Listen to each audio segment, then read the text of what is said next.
Mummy जी, हम party में जा रहे हैं, शाम को आने में लेट हो जाएगा थोड़ा।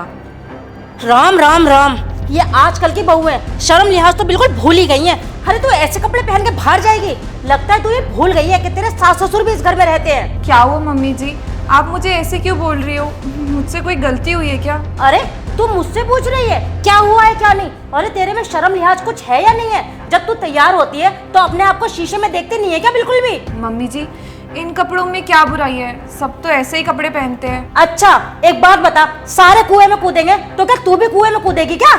मेरा वो मतलब नहीं था मम्मी जी, आप कहीं की बात को कहीं और लेके जा रहे हो। देख ले बेटा, अभी तो इसे आए हुए 10 दिन नहीं हुए और कितनी लंबी जबान चल रही है इसकी। सोच, अभी तो तू खड़ा हुआ है जब ये इतना बोल रही है, अगर तू ना हो तो पता नहीं ये तो हमारा क्या हाल कर दे। मम्मी जी, आप गलत समझ रही हैं, मेरे कहने का वो मतलब नहीं था।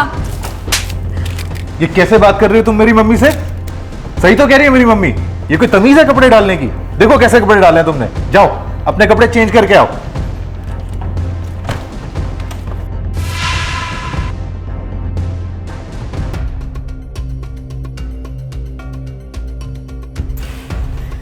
मम्मी देखो मेरी न्यू ड्रेस कैसी लग रही है। अरे वाह, बहुत सुंदर लग रही है और तू भी बहुत सुंदर लग रही है। आज ही मंगाया है ऑनलाइन। हाँ भाभी मेरी ड्रेस कैसी लग रही है ये? अरे कुछ पूछ रही है मेरी बहन, बताती क्यों नहीं हो? वैसे तो इसकी जबान ना सारा दिन कैची की तरह चलती है, अब कुछ नहीं बोलेगी क्योंकि मेरी बेटी से जलती है ये। हाँ मम्मी, मुझे भी यही लगता है।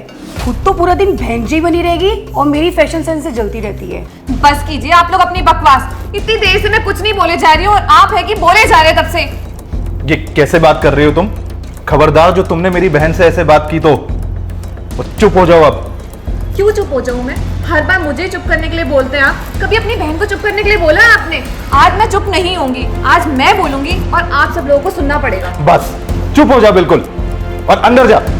क्यों नहीं जाऊंगी अंदर? क्या करोगे? थप्पड़ मारोगे? और इससे ज्यादा कर भी क्या सकते हो तुम तो मुझे अपने हाथ की कठपुतली समझते हो। कभी ये मत करो, कभी वो मत करो, जो बोला है वो ही करो। क्यों करूं मैं वो? अरे बेटा पागल हो गई है ये, पागल फिर गया है इसका दिमाग, मुझे लग रहा है। हाँ हो गई हूँ मैं पागल, लेकिन तुम लोगों के साथ रहते रहते तुम लोग कभी भी मुझे इंसान तो समझते हो नहीं, हमेशा मेरे साथ जानवरों की तरह बर्ताव करते रहते हो। भाभी आपको इतनी भी तमीज नहीं कि अपनी सास से कैसे बात करते हैं? सास? कैसी सास? ये सास ससुर बनने से पहले ना एक अच्छा इंसान बन जाइए, उसके बाद सास बनना। देख ले बेटा कैसे इसकी जबान चल रही है। मैंने तो तुझे पहले ही कहा था अपनी बीबी को काबू में रख ले। अरे संस्कार नाम की कोई चीज है इसके अंदर? अभी भी मेरे आगे बिना पल्ले के खड़ी हुई है।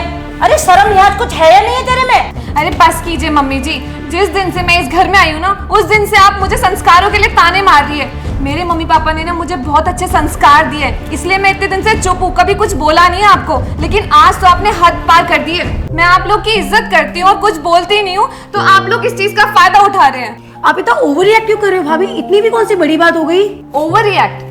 अगर तुम्हारे भाई के थप्पड़ मारने पे मैंने सही टाइम पे रिएक्ट कर दिया होता ना, तो आज ये नौबत नहीं आ रही होती। और क्या कह रही थी तुम?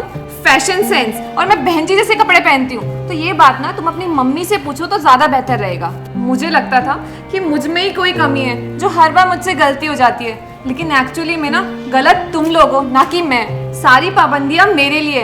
अगर वही कपड़े मैंने पहने होते तो वो छोटे हो जाते, और आपकी बेटी ने पहने हैं तो वो प्रिंसेस लग रही है। इतना भेदभाव मम्मी जी, अपनी बेटी और बहू में इतना भेदभाव मत कीजिए। तो चुप हो रही है या नहीं? बिल्कुल चुप हो जा, वरना मैं इसी वक्त तुझे घर से बाहर निकाल दूंगा।